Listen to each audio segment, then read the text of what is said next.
ఇక్కడ ఎవరైనా ఉంటే? నాకు తెలుసు, ఎవరూ ఉండరు. ఓ, సూపర్ లొకేషన్ సెట్ చేసావుగా. నీకోసమే. Really? Come on. Oh my god. yes. ఇక్కడే రా. ఇల్లు బాగుందా? నీకు ఓకేనా? ఇక్కడేంటి, నాకు మెట్ల కింద అయినా ఓకే. ఇక కంట్రోల్ చేసుకోవడం నా వల్ల కాదు. ఒక్క నిమిషం. ఏ ఒక గేమ్ ఆడదామా? Game? Close your eyes. Oh how romantic. ఏం చేస్తున్నావు స్వప్న?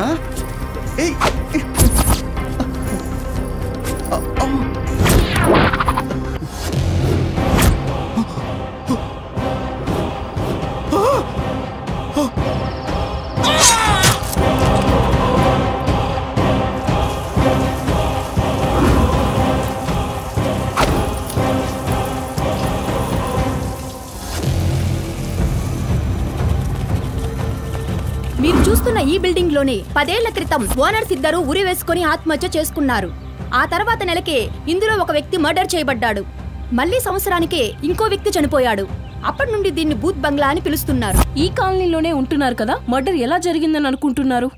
డౌటే లేదు, డెఫినెట్ గా దయ్యమే చేసి ఉంటుంది. మీరేమనుకుంటున్నారండి? ఈ బిల్డింగ్ లా ఆ పోరగానికి ఏం పని ఉంటది? దయ్యమే తీసుకొచ్చి చంపిస్తుంటది. వీళ్ళు చెబుతున్న మాటలు ఈ రోజుల్లో నమ్మాలో వద్దో అర్థం కాని పరిస్థితి. అసలు జరిగింది ఏమిటో పోలీసుల ఇన్వెస్టిగేషన్ లో గానీ బయటపడే అవకాశం లేదు.